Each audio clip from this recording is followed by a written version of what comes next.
welcome to Turn the Page, the official podcast of the Syosset Public Library.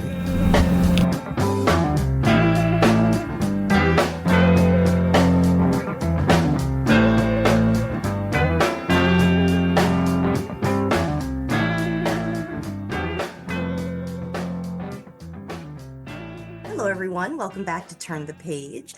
I'm your host today, Jen, and I am joined by the author of a book that I didn't intend to read in one sitting, but it sort of forced me to. So when you read it, make the time because you're not going to be able to put it down. Welcome to the show. Could I ask you to introduce yourself and your book, please? Hi, I'm Sarah Easter Collins. Thank you so much for having me on, Jen. And the book I'm going to talk about is Things Don't Break on Their Own. It is a story about sisters, hidden histories, the unreliable nature of memory, and at the heart of it has an explosive dinner party too, where things go quite wrong. Oh my gosh, that dinner party. It is at once so fascinating to read and excruciating. So I think it's really hard to, I think we've all imagined really bad dinner parties, and this this really takes the cake. But before we get too much into the weeds on the book itself, I'd love if you could talk a little bit about your career as a writer and your journey to this book. I'm really curious about the inception point. Was it image first, character first, a line? Could you talk about that? I had the scene on Exmoor, in fact, which is actually where I live. So I should explain I live in a national park. And I am surrounded by deer and wild ponies and bats and all sorts of wildlife. And so Robin's family home is very much set near or around where I live. So that felt very familiar to me. And I think for me, setting is very important, the sense of place. And so I had the opening scenes where, the pop breaks and all this happening I had it in my mind for some time. Wasn't actually quite sure what to do with it until I went to a dinner party where one of the other guests dominated the entire meal and spoke over everyone continually, didn't let anybody else get a word in edgeways, did not speak to a single woman there, including his wife. And I suddenly realized, oh, hang on. So if I put this setting here with this family here and the sort of imagined family of this man over here, and then I have two families, two contrasting families. And suddenly I realized if I put these things together with a missing girl in there who's from the family of the man, I have a whole story. And at that point, the story started rolling. So it really began with character and setting, but then it's evolved from there. Interesting. I know that broadly you have traveled and worked a lot globally, and I know that you're also a painter. And I'm wondering about how those things have contributed to perhaps your journey as a writer and maybe your process. Do you feel like they've shaped your perspective and your approach? I think I definitely think very visually. Mm. So I'm the sort of person who, if you told me how to get somewhere with some directions, I would not be able to find it. But if you showed me a map, I would get there instantly. So I have a very visual sort of mind. Everything I think I process is very visual. So in terms of bringing that to writing, I think I'm always, things are almost playing out in my mind, maybe like some small screen where I'm just seeing all these things and these people interrelating and everything that's happening there. So yes, I think very visually. And in terms of bringing what I knew as a painter to writing, in my painting, I quite like to look underneath the surface of things. So I might build up some layers and then wash those layers back off again and see what I've put earlier, because there's some good stuff under there. And I think that works in writing too, because as you go through a story, you realize, well, people are acting in a certain way because of their history. So what is this hidden history? What has happened under the surface? Let's sort of dig around a little bit and find out that. That's a beautiful segue into how your book treats, I think, subjectivity and perspective and experience, because there is always something under the surface. And your book uses the Rashomon effect, which I'm hoping we could talk a little bit about, in order to explore the tensions that come from the differences in our memories and our perspectives and stuff like that. So could you talk a little bit perhaps about how you use that effect to create tension and push the plot forward in your book? Absolutely. So the Rashomon effect, the actual name comes from a film, a 1950s film called Rashomon, and it was directed by Akira Kurosawa. And it's in this story, there is a murder and a rape, and these key events are witnessed by four different people. And in the retelling, in their witness statements, it turns out that each statement differs wildly from the other person's. So each person who is witnesses actually has a reason to lie about it, either because of their honor or because of their culpability or because of their shame. So they all give a vastly different story. And the film doesn't really tell you whose story you should believe. That sort of is left really up to the viewer to make decisions like that. So what I felt is that in using that sort of technique, I think you're asking a reader or a viewer of a film to actually have a great deal of empathy for all your different characters. So instead of saying, look, you need to choose who's telling the truth and who is not, maybe what you're really doing is you're saying everybody has a different story, and that story is important to them and remembered in a certain way to them that is important to them. And we need to have empathy for each of these different characters. So it's not about picking who is right or who's most honest, but it's actually about walking in their shoes for a bit and seeing how reality is for them. So I think it's a technique that asks for an audience to actually be very empathetic towards the characters. And I think that's what I was trying to achieve by having different points of view and having those points of view sometimes clash. Mm, that is so interesting, because I do think that empathy is a really important part of the reading experience of this book. And it does, I think, make it a very active reading experience too, because you can't really just like sit back and wait for, the truth to come with you. You have to sit with sort of the lack of an objective position and sort of decide how you feel about things on your own, which I think the books that don't give you full closure are always the ones that sort of stay with me the most, like when you still have some questions that haven't been answered, they tend to linger in your mind a lot more, I find. Well, it makes the reader an additional witness. Mm, So it makes you have to play an active part because you're not being given the answer always. You have to then become an active player in that process.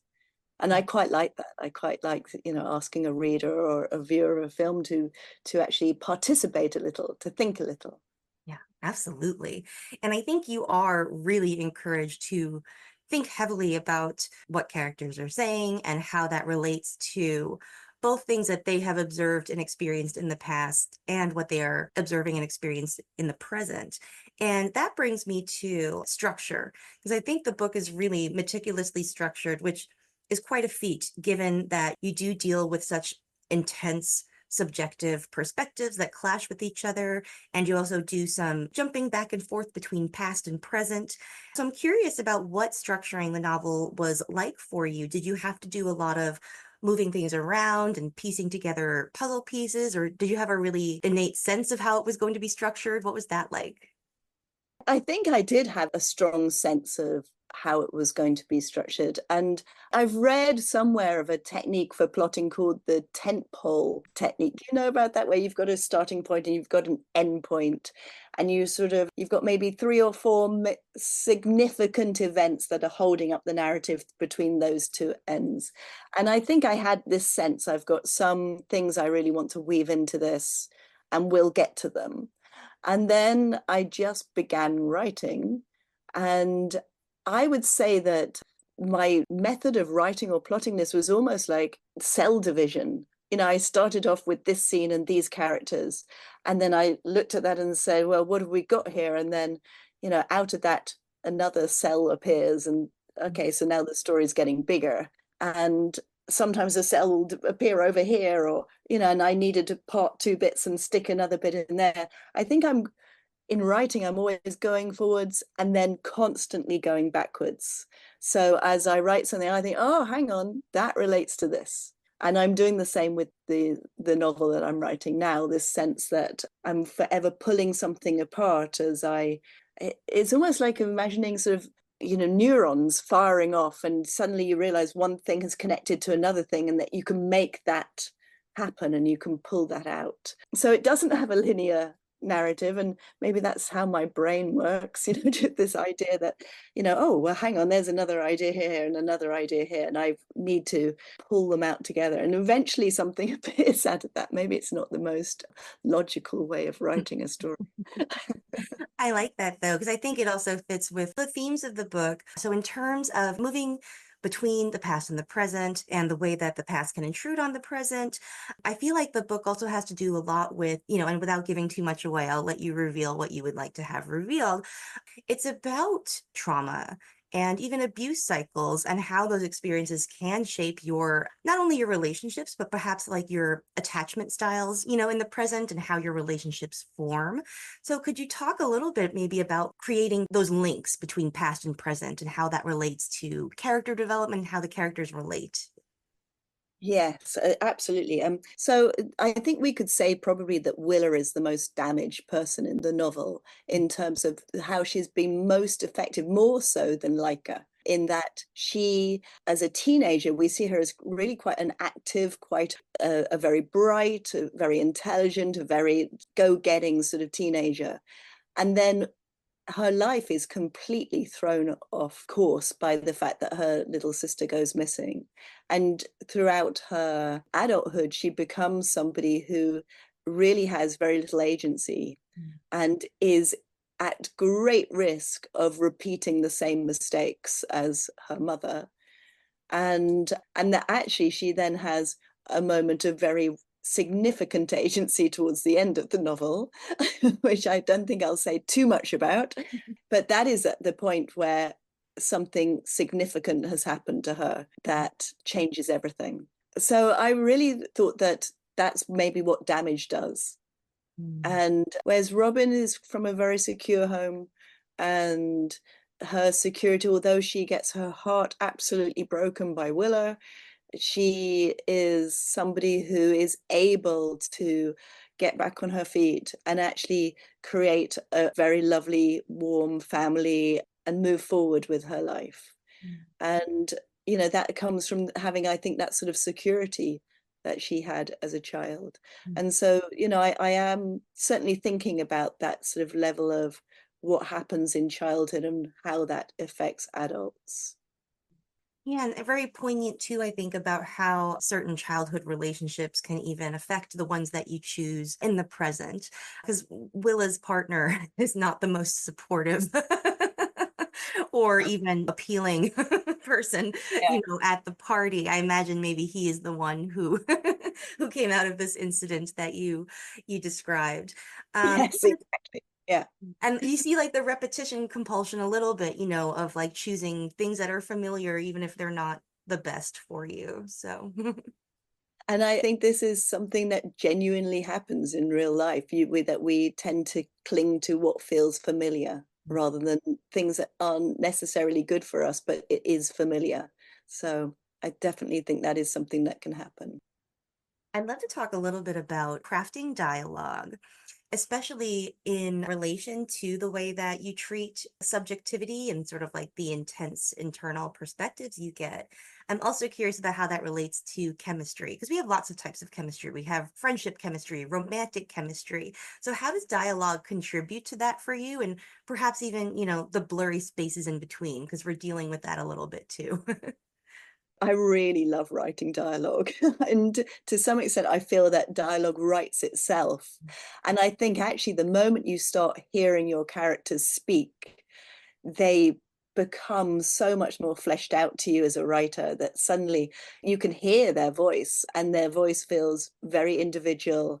And, both in terms of turns of phrase and who they are. It's incredibly character revealing once you start hearing your characters speak.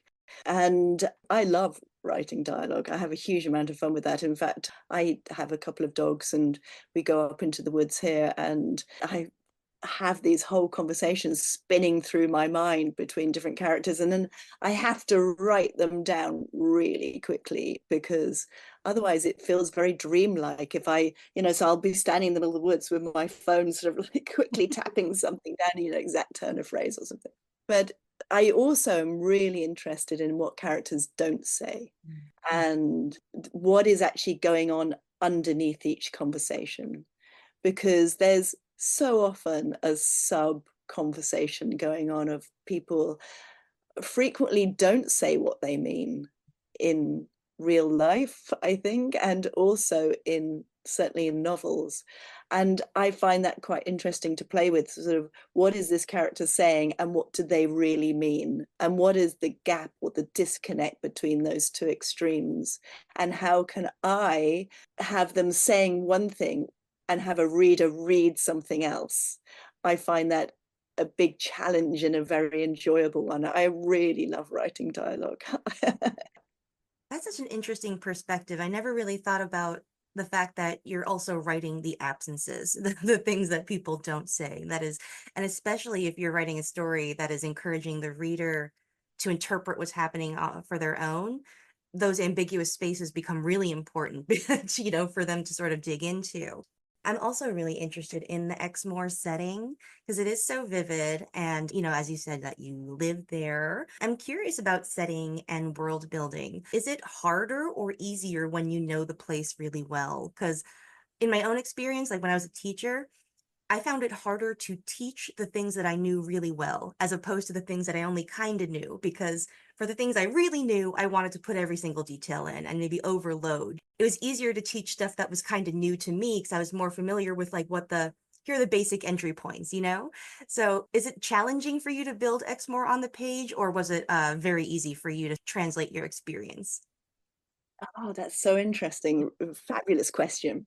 I don't know. I think Robin's home, for example, the home that is described there is no one house I could point to on Exmoor that is that house. So it's kind of invented, but it kind of has the feel of the place and the feel of certain views so a lot gets mixed up in my mind and sort of reconfigured and sort of pushed out in a different direction. So I would say that in terms of thinking about spaces, it's often also not just what they look like, but what they smell like, or what they sound like, or whether they give you goosebumps. Or so much about it is about the feel of a place, trying to capture the sense of something that is beyond what it actually looks like and what it feels like, and what it feels like to somebody who might be there and somebody who's a newcomer to that place. And in several occasions in the book, I have both Willa in Robin's home experiencing that, and then Robin, by contrast, in Willa's home and her sense of how that place feels. And I quite like this idea of introducing somebody new to an environment to look at it, because when we're in our own environments, they become very familiar. So we don't really describe our own spaces so much, but you certainly describe it if you're going in somewhere new. Oh, that's true. Yes. Yeah. When you're entering a place for the first time, you notice everything. Whereas when I walk in the door of my own home, I notice almost nothing because, yeah. Exactly. Yeah. Oh, So, which is a useful thing to do with multiple points of view, actually, of course, mm, because you can have those people seeing things with fresh eyes. mm. I would love if we could also talk a little bit more, again, like you can reveal as much as you like, just about crafting Willa and Robin's dynamic, because it's so really bittersweet in places. I think early on, especially, you really experience that hollow ache of a relationship that was once really close and isn't anymore.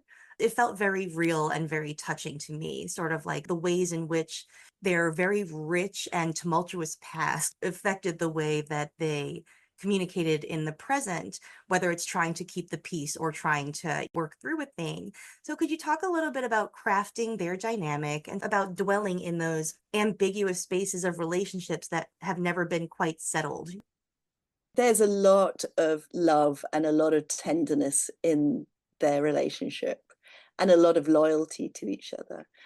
But also they've experienced being teenagers together, where there's those very quick offenses that teenagers can take to each other, and I think that is part of their dynamic, that they have had this and then had a love that has sort of broken up and just been destroyed, but has never quite disappeared. So their dynamic, I think, is certainly one that I think people would recognize. Anybody who's been in love with someone and then has sort of stayed friends with someone maybe, but there's always this echo of something that from the past that was significant.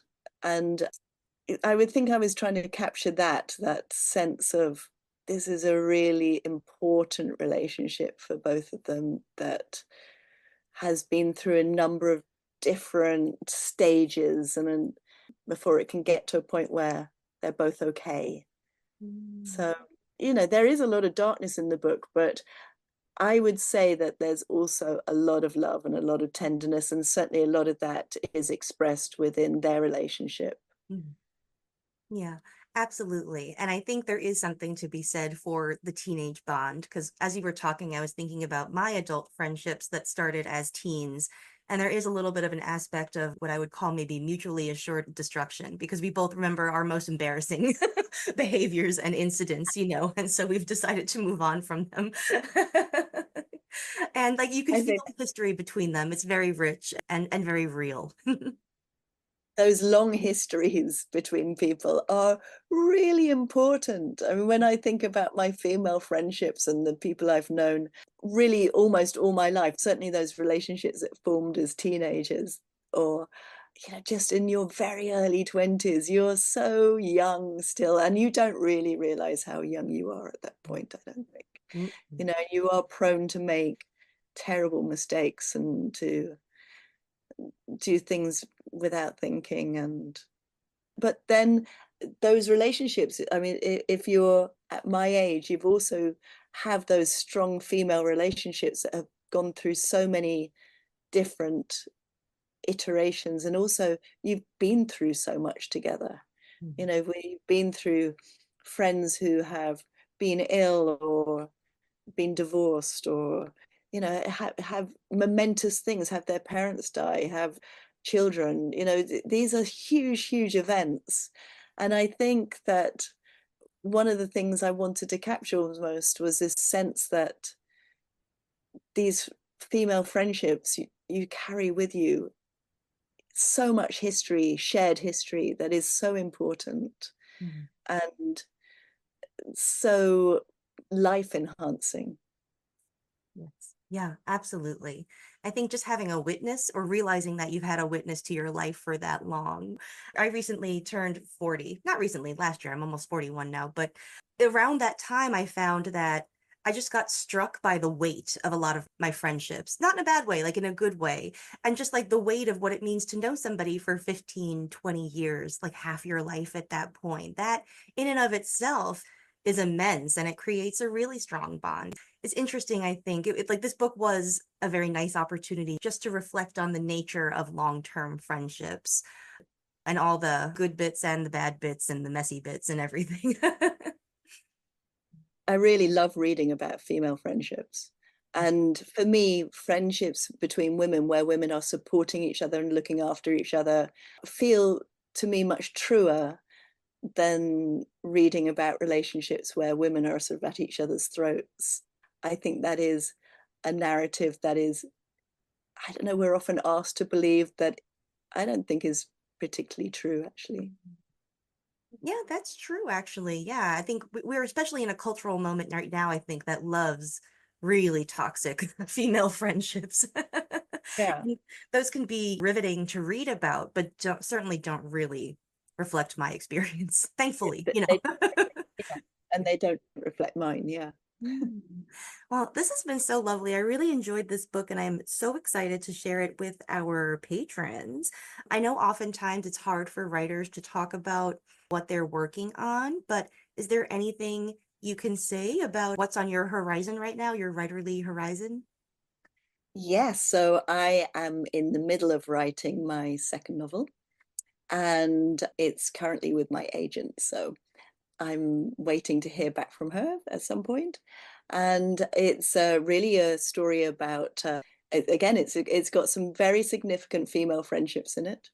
It's at the heart of it, again, I can't say too much at this point, but it's about a mother's warrior love. Mm. So yeah, I can't really say much more about it than that, but I am really enjoying the writing of it. And it's a world I've become completely absorbed by. And characters, I hope that if somebody has enjoyed Things Don't Break on Their Own, I think they will very much enjoy the next story too. Oh, excellent. Well, I look forward to reading that as well. And if you want to come back and talk about that one when that one's out in the world too, you're always welcome back. Oh, I would love to. Thanks, Jen. Yeah, Oh, you're very very much. welcome. No problem. Okay, listeners, now it's on you. You're going to check out Things Don't Break on Their Own. By the time that you hear this, it'll be out in the world. So please head over to your favorite library or independent bookstore, wherever you like to go for your books. All right, thank you for joining us. It is now time to close this chapter.